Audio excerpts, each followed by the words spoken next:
Weapons and countermeasures good to go. Have good ends, good highs, good lows, no outlets, ready in the back. Here we go. Putting tension on. Let's do this.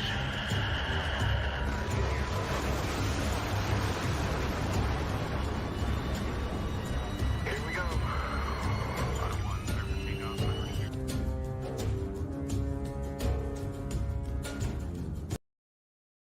And that's where it ends right there. Almost like we planned me popping in as the music cut out. Hi, guys. My name is Walt, and I normally, when I can be wrangled or roped, I am found on the Galaxy's Edge podcast and the Galaxy's Edge Dark Op briefing for the Galaxy's Edge Insiders. But today we have a special edition. Hey, Sanoken, what's up? We have a special edition today talking about the previous playtest of the Galaxy's Edge podcast. To help me do that, we have Gino being played by Daniel. Hi. J.R. Hanley, who formerly played Hammerhead. Hey, how's it going? I can't remember how to do the Macho Man voice anymore. I have to re-listen to it. Jesus Christ. We're strangely okay with that. We have Cops 93 Bubba. You can't remember Macho Man Randy Savage, really? It's been a long couple of days. And Bubba played Moray, who was our hacker. And then we had King of the Special Operations Weather Controller Team. We have Dark Ops 91. Archangel. Why you gotta do me dirty like that, man? You said the king, and I was like, no way he's gonna say the king of kneecaps, because that's what Mags was all about. But no, it's South Heat. Can we add that as part of like a perk when you do the game, like a tactical weather balloon for him? Well, no, you get a laser rangefinder for cloud ceiling. For those of you that don't know, that's a real tactic South T used. Laser rangefinder to find the cloud ceiling. Quote, used. Look it up. Well, that's the thing. Anymore. Yeah, they're not a thing. I know. They disbanded them. It was very tragic. I was in a mood for a couple of days. I can neither confirm nor deny that my making fun of them was in any way related. He's not. But it surely might have helped. He's not saying that either. I don't know what you're talking about. I can neither confirm. Right. So, in some of the initial offerings, what did you guys think of the setting, doing it as Galaxy's Edge, but you guys were kind of on the fringe? I liked it because it gave you, as the DM, and us as the table, room to play without feeling like we were kneecapped or whatever, like hogtied by the what Jason and Nick had built. It gave you room to make it your own. The worst metaphors ever. I need my coffee. No, I agree. I enjoyed that a lot. I mean, everybody wants to play as a Legionnaire. Everybody wants to play as a Dark Ops guy. But when you break it down, I mean, they're very regimented. It's kind of strict, especially like your interactions and stuff like that. I feel like if you were going to play a tabletop in Galaxy's Edge, you would almost have to either be like super covert Dark Ops or Nether Ops. But the way you did it, I mean, it, like JR said, totally open book. I like the Merc angle that you went, where it allows us to create it allows us to be our own characters and, have our own intricacies and stuff like that. Like JR has a tendency of, I don't know, barking and attacking random people because he's just like off the leash, as one may say. Murder Barbie had it coming. He was plotting on us. I knew it. You knew it. You only are mad because I was right and I beat her to the punch. Right? I was about to say he's clearly a woman hater for his role with Murder Barbie.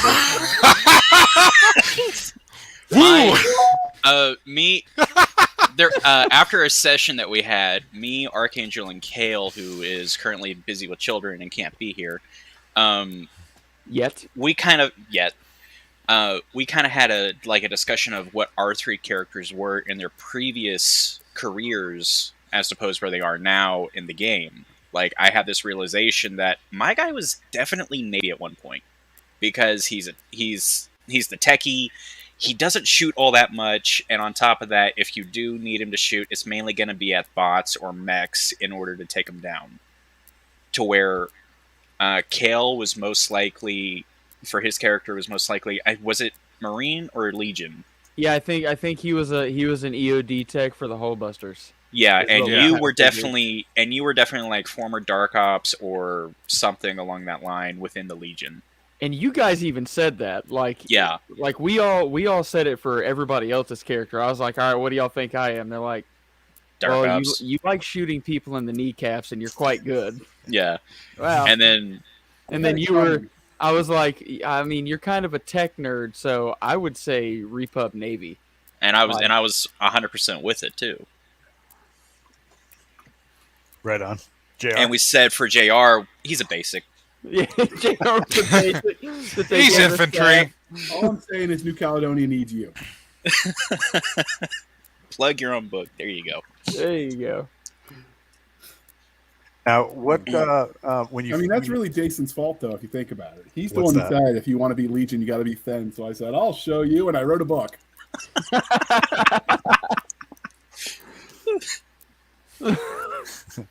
So you guys start dropping into the setting. Was it immersive enough? Did you guys have enough to where you felt you could connect with the books at the same time as play the game? Yes and no. Yes, I felt Yeah. like we had enough. No, because while we could, because we saw the hints, because we read the books, you could play the game and never having read it and still feel like you were connected to the game. Yeah, and with all of this taking place either during or before the events of Sidon, you're talking about like so many years between that and the major events that actually start in the series, and you're able to play with so much of it to where you don't actually have to be a fan of the books at all if you want to be a fan of the game. But if you're not, what the hell is wrong with you? And what are you Exactly. doing with your life? And I was gonna add on a proper, if a DM is properly versed in Galaxy's Edge, I mean, hell, you made that whole, experience very immersive because you knew what the races were, you knew what their eccentricities were, and A big word I for mean, you, buddy. it really was. and also- Those like night school Doug. classes are paying off. well, and also you like our first op was Synasian Night Market, right? Mhm. And it's already and it's known due to one of the Tyrus Rex books, Synasia is not allowed to have weapons. And so you're like, oh, we have a night market, and here's all these great guns, and it's like, oh, yeah, this is definitely useful. Yeah, I back up everything that they're saying. I mean, I agree with it.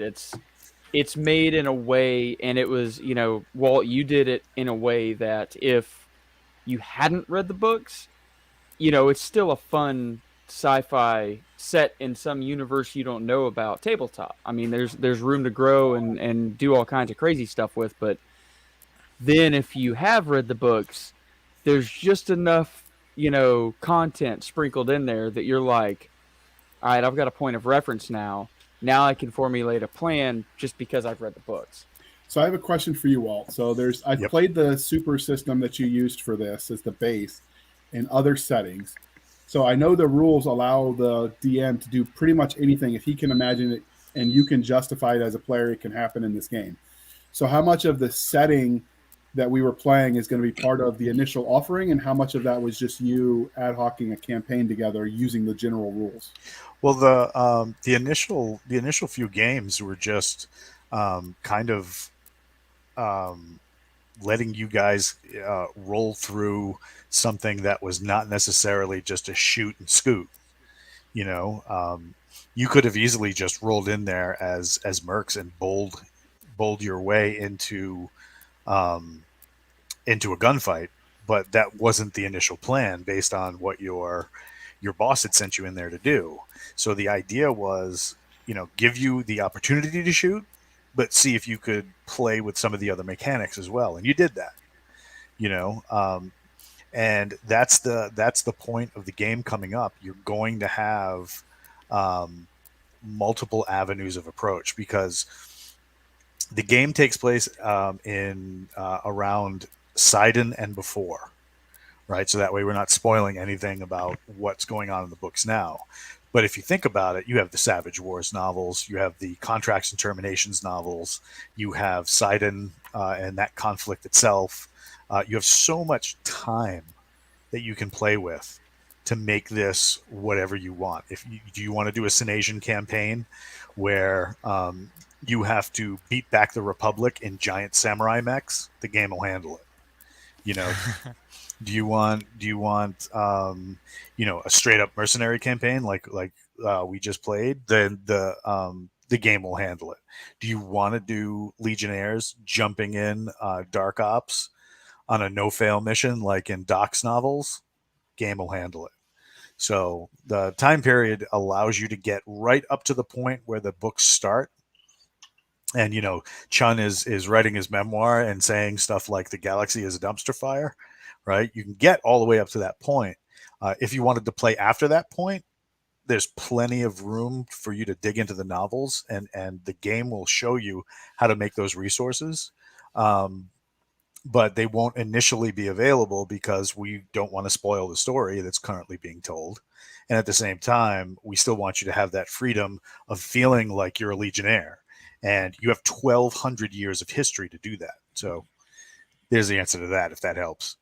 Yeah, and you also still have the 7-year gap between Legionnaire and Attack of Shadows. Attack of Shadows, yep. Then there's also, with Karen Travis's series coming out, you could do the Leaving Earth section too, where everyone goes the to uplift. Savage. Yeah, and that is a good 1,000 years between then and the beginning of the Savage Wars, if I understood that right. I thought it was about. I thought it was like 500.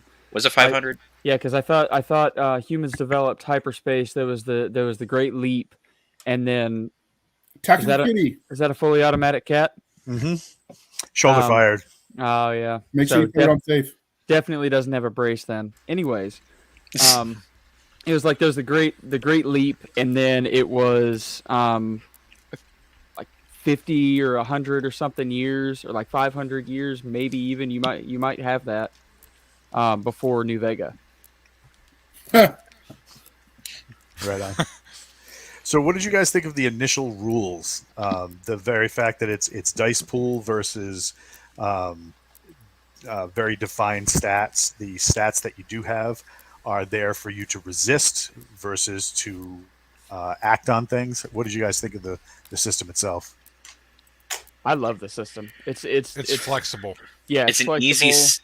It takes time to, like, for me, it took time to understand it all, but after you understand it, you know exactly what you're doing. To where D&D, you're kind of like, wait, what is this going on again? And you played it for like however long you've actually played it. Right. Yeah, the simplicity of the system. The other thing that makes it, think of it like dials, right? You can dial in the kind of grittiness that you want. Do you want that cinematic action where it's like Brody and Wayward Galaxy, where it's like John Matrix, fire that thing from the hip, right? Is that the kind of Legionnaires you want to play? Then and you demonstrated that by making me make a fool of myself and sound like Macho Man Randy Savage. Right? You can have that. You can have that cinematic, very loosey-goosey, nobody's really in that much danger, or you can tweak the dials using the rule mechanics, and if you take a hit, you're in a lot of trouble. Yeah, like you can make it realistic. Like in D&D, I mean, if you get smacked, with a freaking sword across the chest, they rolled low, so it only did 3-4 hit points. But in this, if you take a blaster bolt to the leg or something, I mean, I'm sure you could make it with that rule set of, guess what? You just got shot in the effing leg. You're down. Yeah, Yep. you've lost a point on whatever you use to counter the attack. It just depends on how robust the armor you're using is. Well, that's the thing with the rule set. The armor adds to your your ability to withstand the damage. Right. So it's not a straight, well, it hits the armor and you take off 4 points from the armor, leaving you to only take that 1 point. But seeing as you have 9,221 hit points, you're fine. I'm sure you could. I mean, correct me if I'm wrong, Walt, but I'm sure being that the DM has that much freedom, you could also, like, let's say a player's pissing you off and you have him get shot in the leg or something like that. You could make it a hell of a lot worse by saying, yeah, whenever it hit the armor, it fragmented, so now you've got multiple wounds. Well, You know, not I mean- only that, but the damage comes off of your resistances. Right. So, if you're behind cover, you can say, and say you take a die of damage. If I look to you and say, all right, where are you taking that? Are you taking it from your fortitude, or are you taking it from your will score? You can simulate that battlefield fatigue so that, you stick your head around a corner of like a stack of crates and try to let off a burst, and somebody tears up that crate with a belly full of rounds. You turn around just narrowly getting missed. Your character wasn't hit per se, but now you're freaked. You don't want to stick your head back out and take another shot. That's what happens when you take that point from your will, right? If it's you take the actual hits and it peppers your armor, it might not kill you. But if you take a point of fortitude, if you only have 2 fortitude to start, that's 1 left. You take another hit, you're out. That reminds me of in our earlier campaign, not with this group, but with the previous one.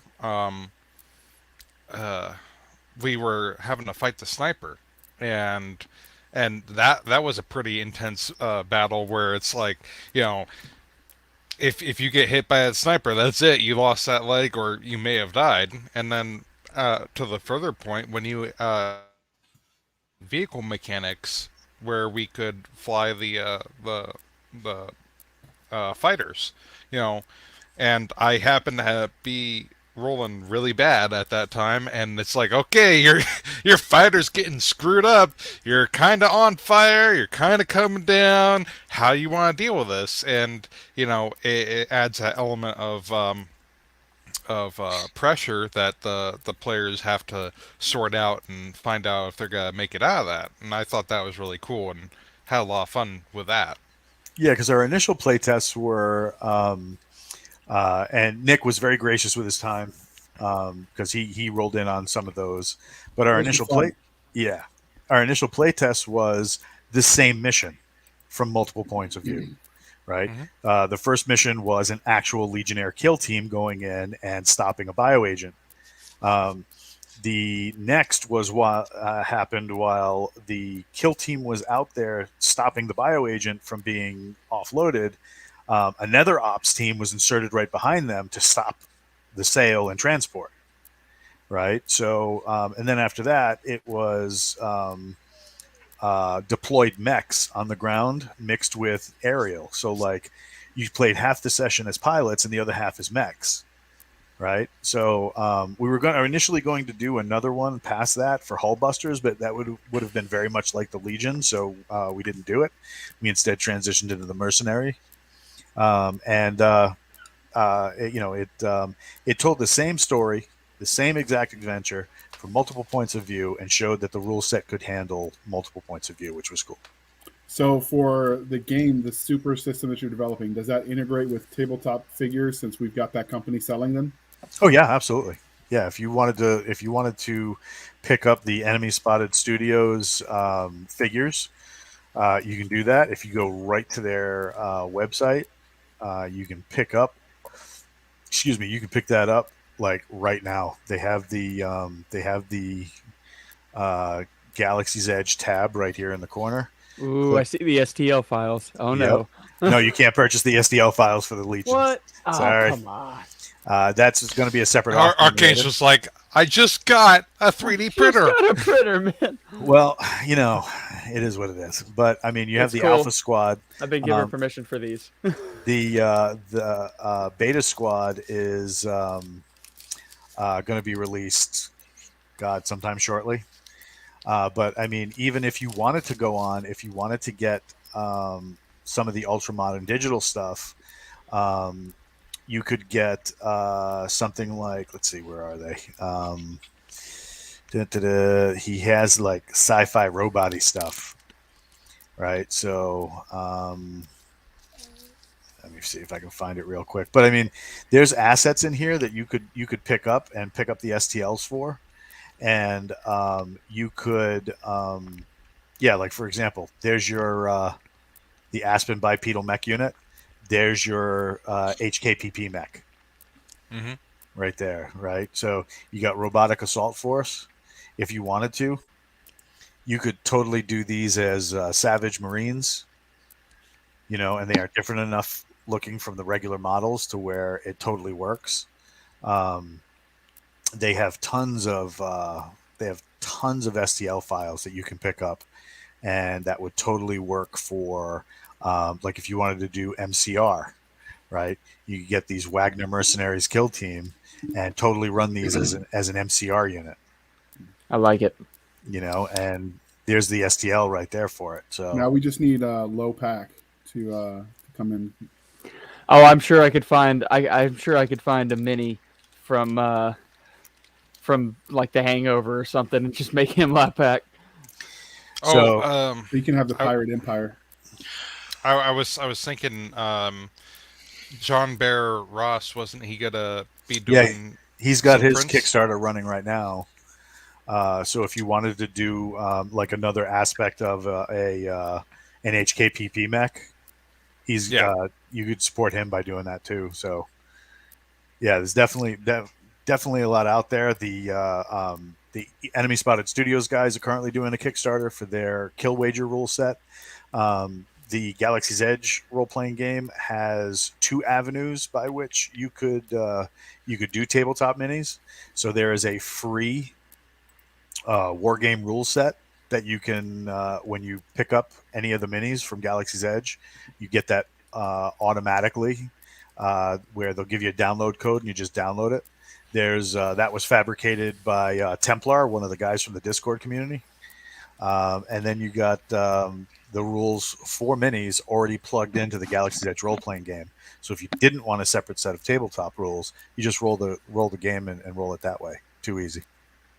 So, Kale, what did you think of everything?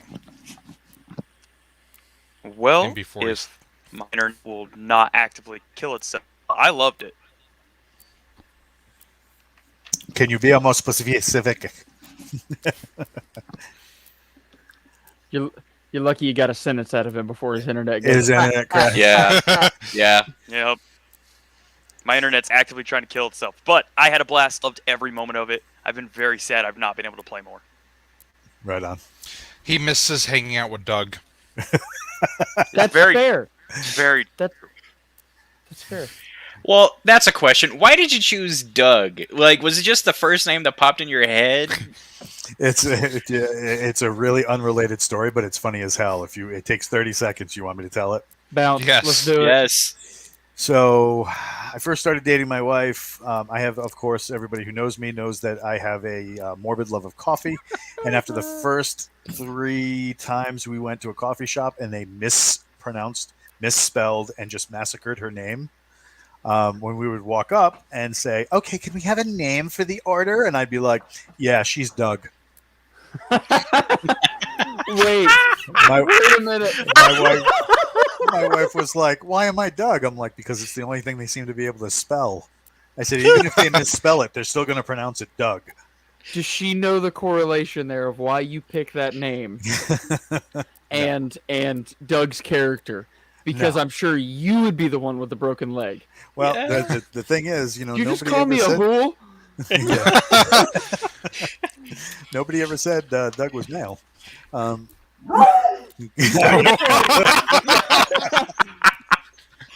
We totally surprised Elvis there. But yeah. So that was Doug. Doug. That's how that name got stuck there, because I'm like, yeah, Doug needs to live in infamy somehow. So there it was. Oh, A queen in the streets, a hole in the sheets. Oh Yeah. my god. Oh my It's god. going on my T-shirt. There went our family-friendly rating. Oh my Yes! gosh. We So- need that on a throw pillow. Yep. So what did you guys think of the combat? That was fun. That was probably one of the.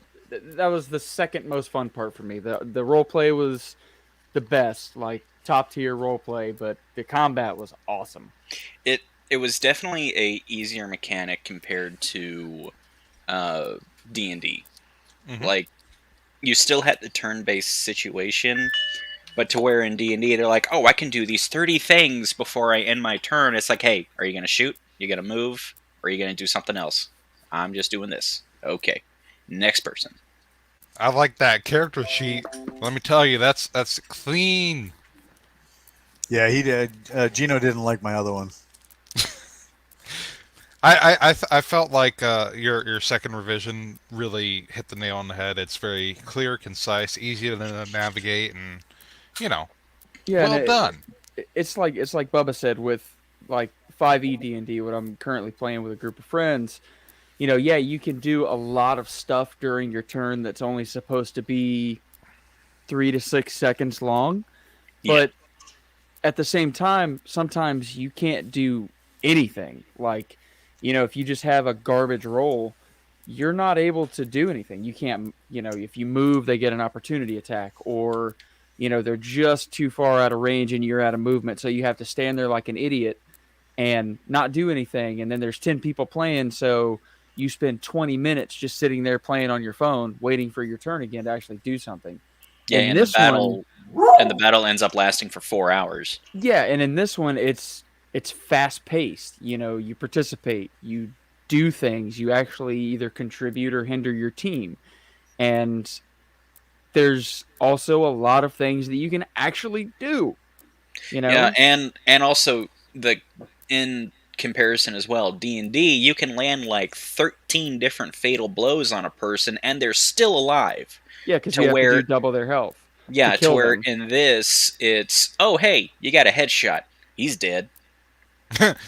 His brains are spattered upon the wall behind him.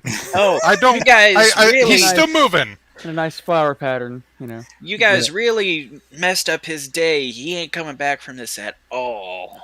Yeah, the thing about the other thing that kind of helps with that is we have something in Supers called the Mooks rules, right? So where you guys have full lists of stats, a Mook just has a single die roll for everything, right? And if they're groups of Mooks, their effectiveness gets smaller. We call it the reverse ninja paradigm. So, like, if you look at movies, right, where there's a ninja present, if there's one ninja, he is a unstoppable force of hurricane destruction that just swaths through everything. If there's 30 of them, they are ineffective as hell, right? Oh fair. damn! Yeah. That makes sense. Right? Think about it. Now, this is the reverse ninja paradigm. Whereas if you have 30 mooks together, right, those 30 mooks, if they're acting in concert, right, now the rules tell you really don't want to go more than 5 to 10 for one group per die roll, right? But that one group might have 4D. So the idea is they have 4 dice to use as a total, right? And that 4 dice, say you guys do a bunch of damage to some of the mooks, right? Mm-hmm. When some of those guys get knocked off, that pool now goes down to 3D or 2D, and then eventually 1D, and then eventually they're all knocked down or taken out. So rather than having, like, for example, in 5e, right, if you look at a single orc, that single orc has an entire list of stats and page of stats that you have to deal with. Like an Right. entire character sheet for almost every NPC that you're going to fight. Too much. Yeah. Too much. Right. So there's an old game that Supers takes heavily from. It's as far as inspiration goes, and it's called Champions. So Champions in the early '80s was like one of the first superhero role-playing games, and it was famous for its ability to model anything, which we emulated, but also famous in the fact that you couldn't get anything done in an adventure with 4 to 6 hours of table time, because the combat round was 10 seconds long, A single combat round took anywhere between 2 to 4 hours to play. Huh. Right? And that was because of everything had full stats. Everything was rolling fistfuls of dice. Everything got broken down into multiple segments and time frames, and it was just way too complicated. You don't want to feel that as a Legionnaire. You want to feel that kinetic violence as you kick down a door. You got a guy who's a breacher. He's going to breach that door, right? We have rules for breaching, where it adds to the violence of the room clear for the what do you call it, for the Legionnaires going in. It's supposed to be fast, and you're supposed to have those three things that make a combat operator so effective: speed, surprise, and violence of action. If you're sitting there going, yes, I have 30 d6 that I'm going to execute on this attack, and okay, there's 5, and there's a couple of 3s, and you spend 2 to 7 minutes just calculating one attack. It's very anticlimactic. It doesn't do anything for the action. It doesn't do anything for the excitement at the table. You might as well just play some Star Wars Monopoly, right? You want that ability to feel the hairs on the back of your neck coming in because somebody takes a wound and you have to do something about it.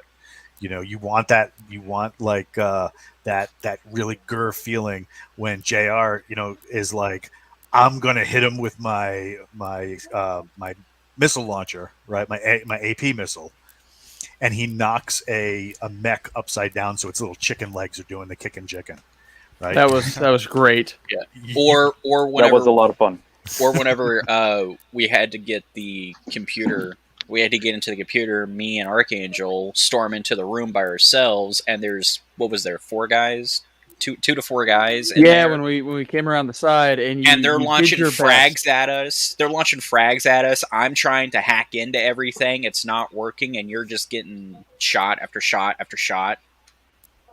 It felt like that scene in Saving Private Ryan where they're going through the town and the wall just crumbles finally, and suddenly the group of American GIs are face to face with the group of the Germans, and like, wait, what just happened? And they're staring at each other down. And everyone's yelling at everyone to put their gun down.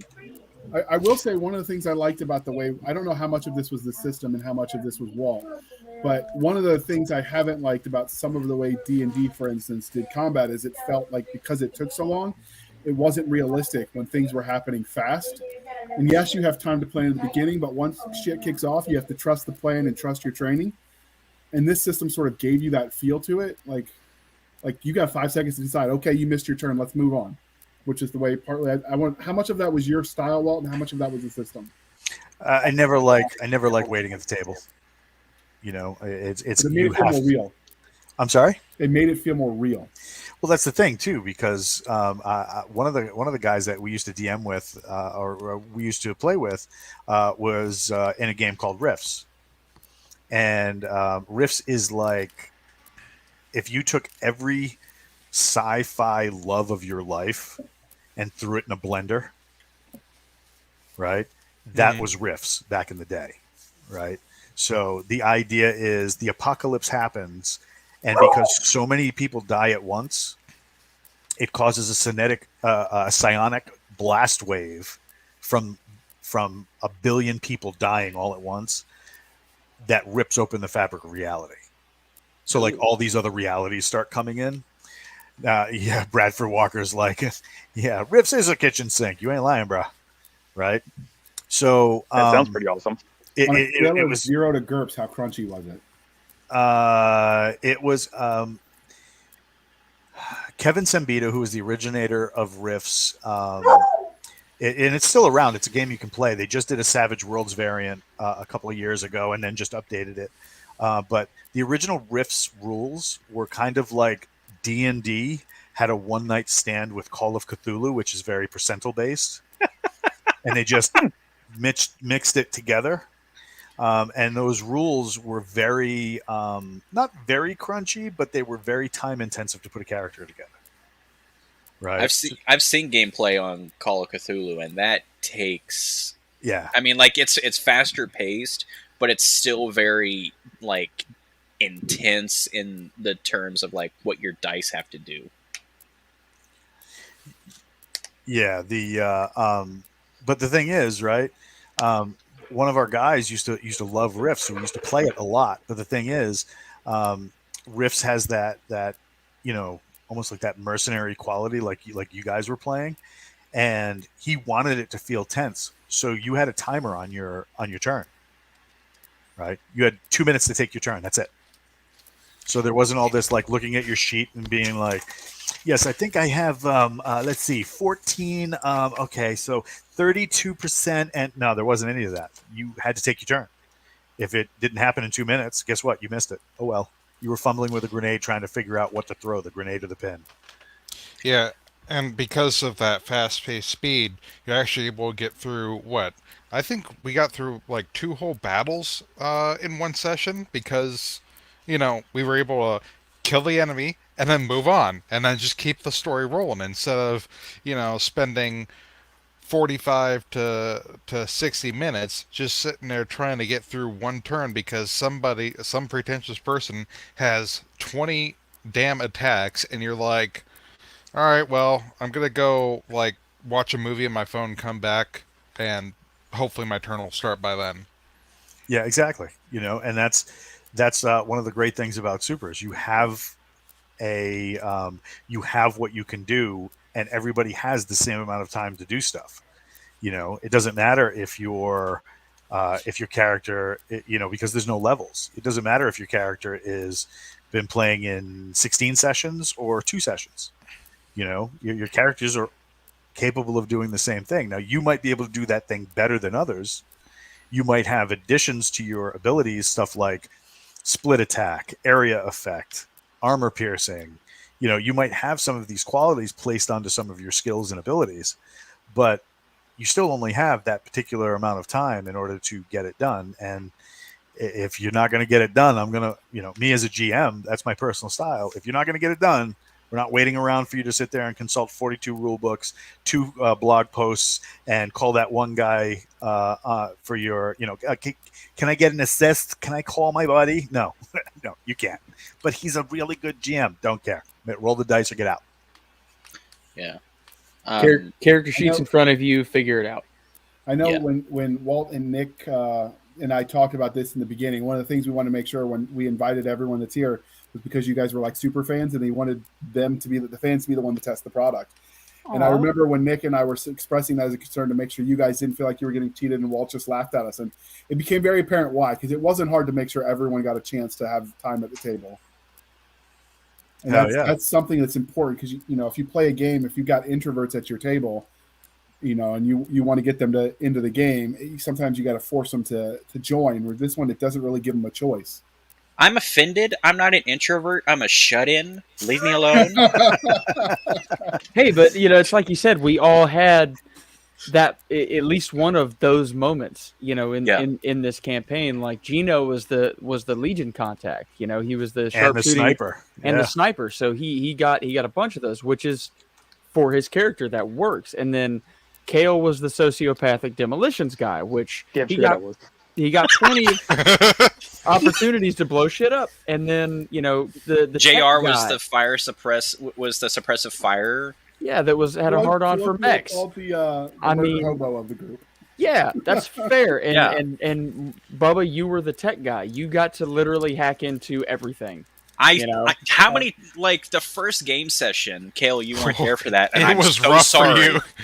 No, the first game session, I hacked into the guy's account and took his money and caused him to get killed by the Senasians.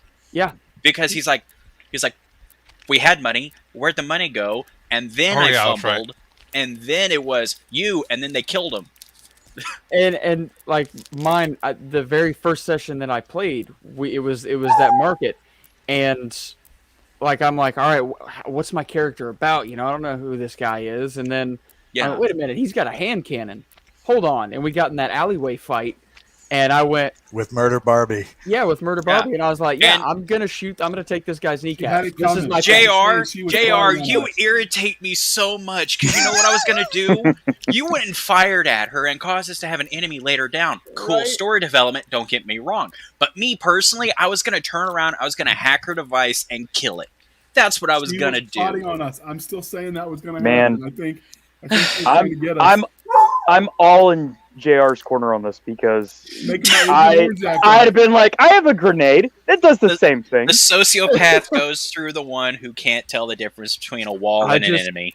I just wanted her kneecaps. That's all. I mean, I didn't You like guys it. have Well, issues. Well, don't know. before I have to bounce because I have obligations, but I do have a question for you. What Yeah. will it take to get an add-on to this game that includes character art and stats for Doug?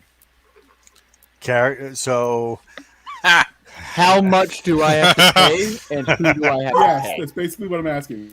so we need a Hool. Dude, Um, I'll Character pack. I'll freaking commission RP Callahan. I don't care. so we need Hool artwork and stats. And what I'm also hearing is you guys want a Doug soundboard.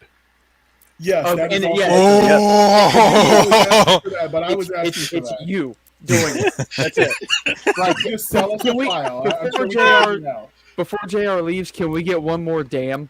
Damn. There, see, that's See? I needed that. I needed that in my life. Thanks, guys. It's been a pleasure. I can't wait to buy the game. And All right, you You should good, man. too. Bye, buddy. So yeah, final thoughts, and we'll close this out. And because you guys have given us a lot of good feedback throughout the sessions, Gino. I think that pass on to the next person. Go ahead, Bubba. Well, it's more of a rabbit hole.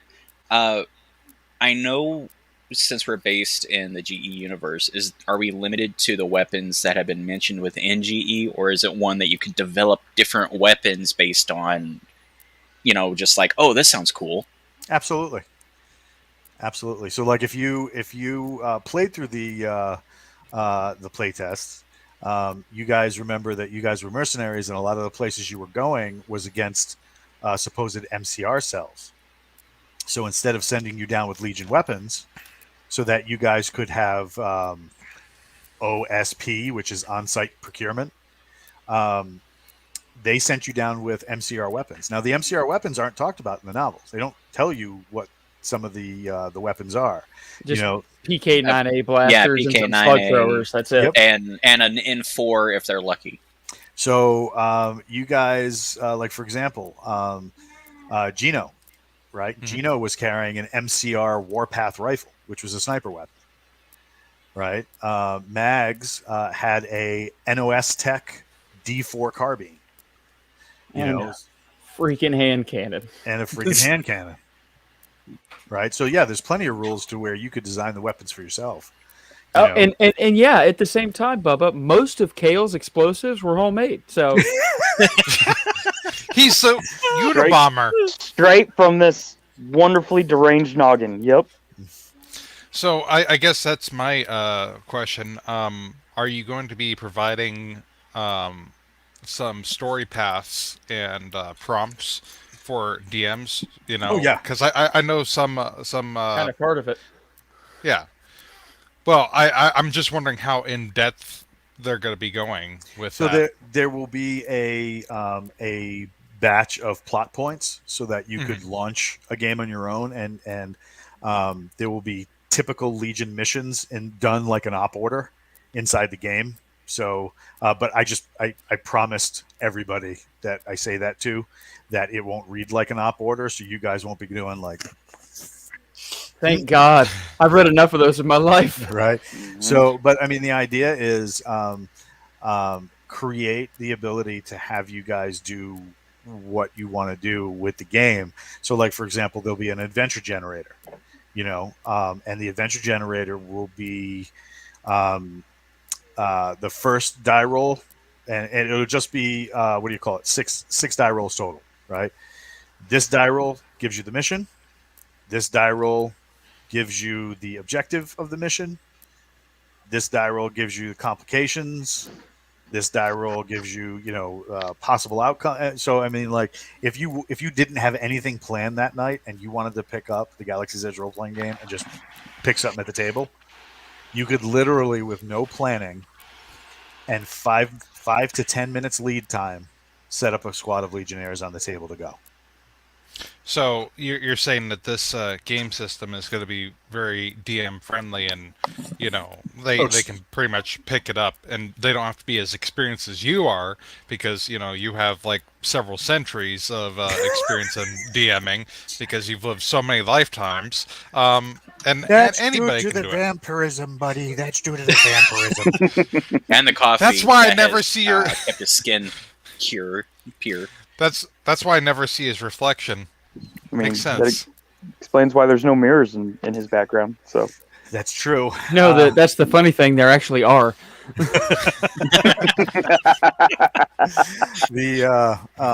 But yeah, so I mean, like even the original Supers, written by Simon Washburn, was very much like that, and then the Supers as it is right now, with our revised edition, you can just pick it up.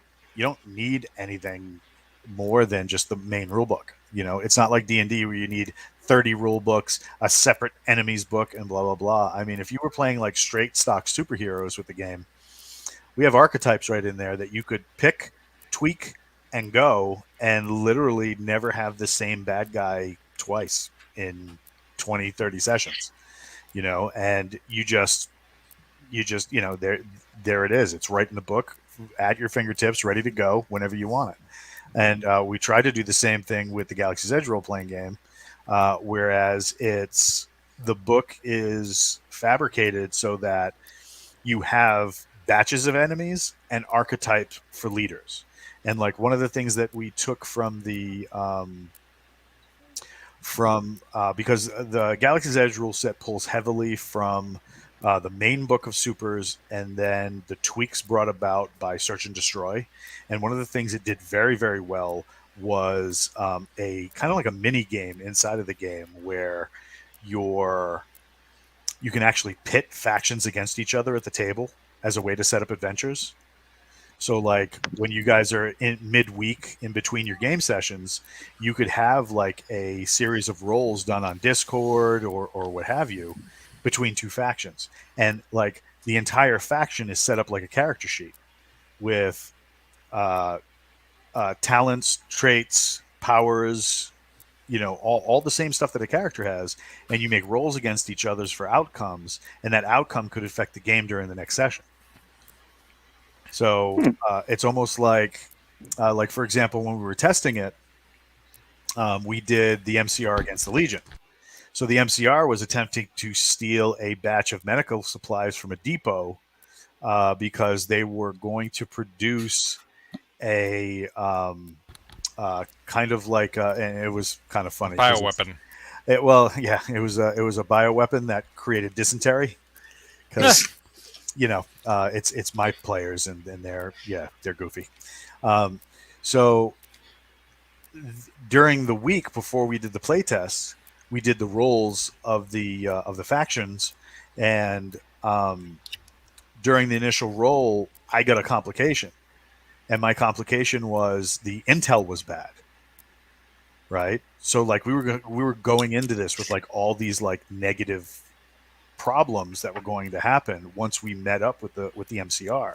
Like the intel that the intel roll ended up being, or like the bad result ended up being an intel roll, faulty intelligence, and I'm like misrepresented numbers. So instead of going in there with a full Legion platoon, they went in there with a squad against like 150 MCR. Now if it's a kill team, they can do some asymmetrical warfare to kind of deal with it, right? But they weren't. It was standard Legion reconnaissance. So while still pretty badass and still able to do some damage, overwhelming numbers could take these guys out. And because of that, it really didn't go well for me at the table. It was not good. So yeah, it was fun. And then one other one. Are we going to be getting hardcover books with full art pages and gilded edges? So the initial offering will be a soft cover. If we can get to enough money via a stretch goal, we will have the option to upgrade your books to hardcover. Have we talked about the stretch goals on here? Not yet. Okay. Not Were you yet. wanting to, or do you want to hide on that? No, we're gonna Okay. wait on those a little bit. we got some stuff planned. But Now, Kale, I need to make sure they Kale- get hammered out. Yes. what with the last few dregs of internet that you have, what are your final thoughts? Well, it's funny actually because I'm off my internet. I'm just on my phone, so I can speak at length now. And Oh my no! internet not try to kill me. Kidding. and now his phone tries to commit suicide. Well, let's hope not that one.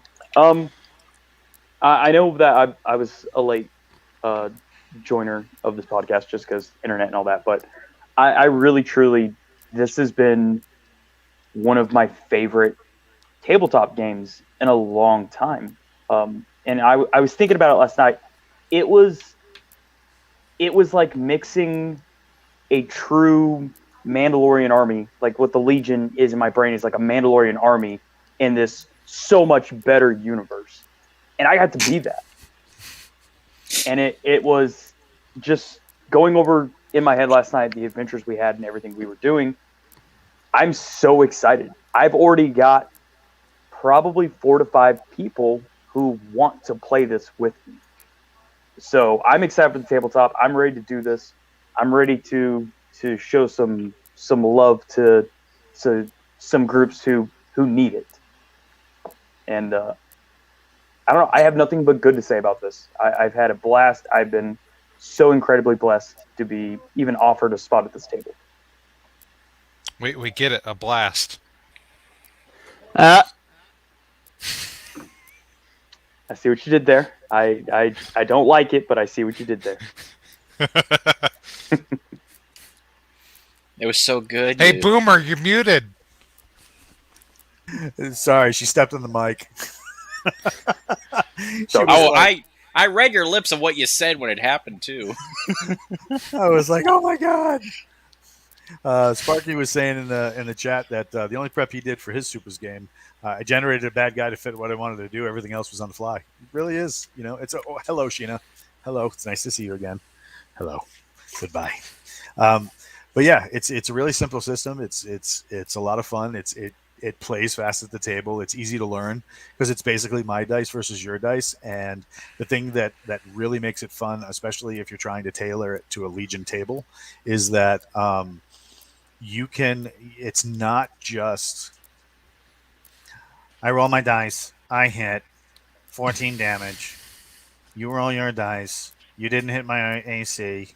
You know, it's not that kind of game. I mean, there were times in this game where it's like, you know, somebody pulls the trigger and you know, they're launching this missile at you, and somebody was like, can I use my explosives to defend? You know, and they were like, and I'm like, yes, you can. How would you like to use your explosives? Explain to me. If I slapped a charge block on this wall and dove for cover as I hit the plunger, would the debris F with the missile? And I'm like, not only do I think that's a fantastic idea, you're getting a competency die for trying to pull it off. Do you want to add the competency die to your roll to try and affect the outcome? Hell yeah, I would. It's a stupid question, of course. You know, and it worked. Can somebody film this? Because this is going to be great. You know, and he's like, he's either gonna blow up or he's gonna do a tactical explosive dodge. So then, you know, the smoke. I told him, I said, you know, the smoke clears, the debris is falling, and you know, you and all your parts are live to fight through the objective. And he was like, "You hear that objective? I'm coming for you." I was like,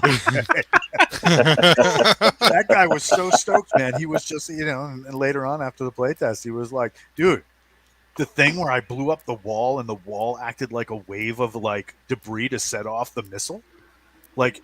Is that in the game? I said, no, you made that up right there. That's your move. We're officially calling that the dump truck. He was like,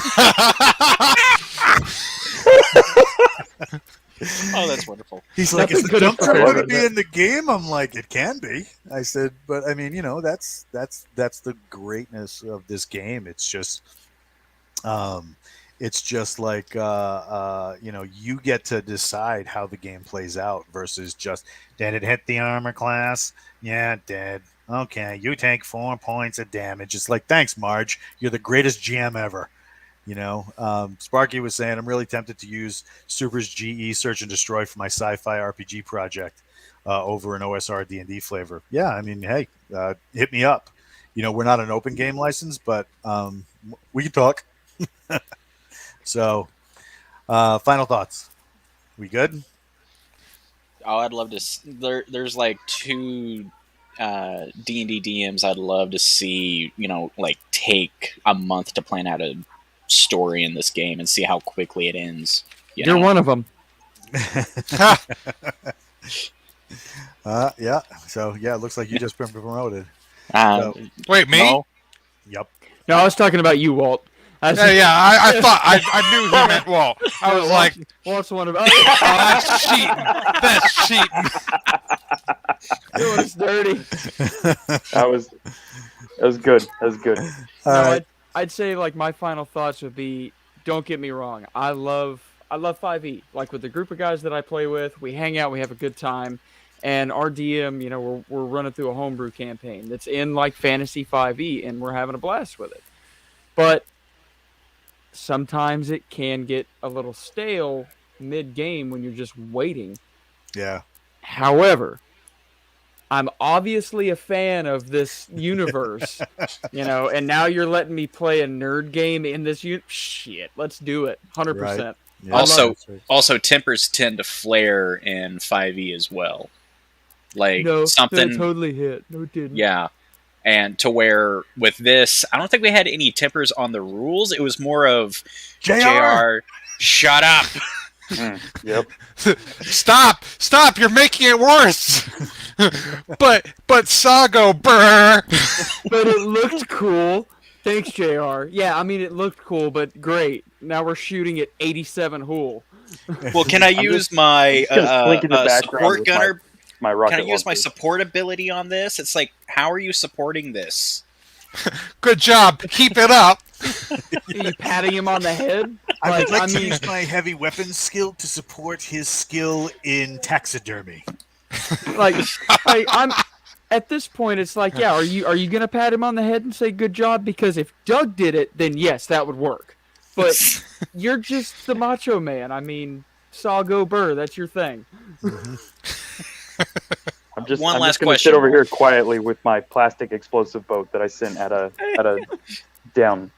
That was so good. That was the most amazing shit I've ever seen. What are you doing? I'm making a freaking boat, man. It's gonna be awesome. Is that a C4? Yeah. Hey, it worked. One last question, Walt. Hit me. When will we have another play session? Oh, you guys want more? Oh, of Yeah. course I do. Yeah. That's a duh. Well, as part of the Kickstarter, you will be able to pledge for certain pledge levels to where me, Jason, and Nick will be at the table. And you guys could pledge in for that. There's a lone pledge level where it's just me for a 4-hour session. And then there will be the ultimate pledge level. Where we go to Vegas. So hold on.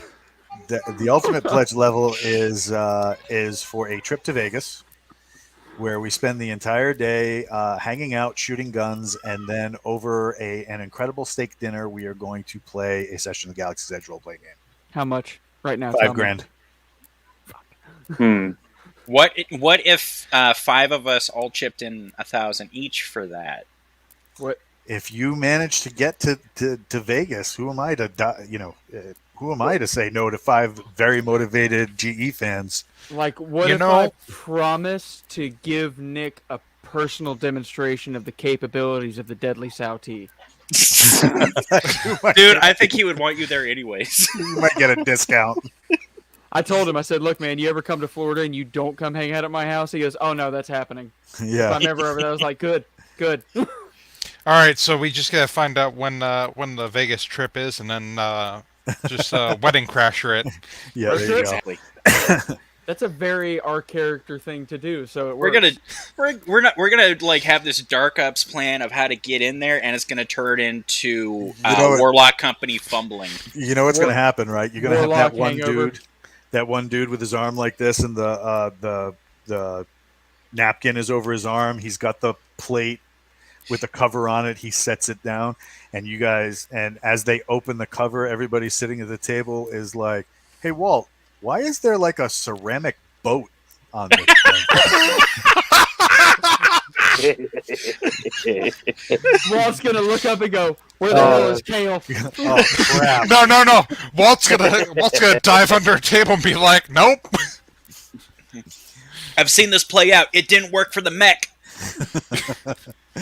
So yeah, Galaxy's Edge role-playing game should be launching very soon. We hope to get this out before the beginning of the year, and then or before the end of the year rather, and then hopefully the first part of 2022 we'll slap this into everybody's hands and see what trouble we can get into.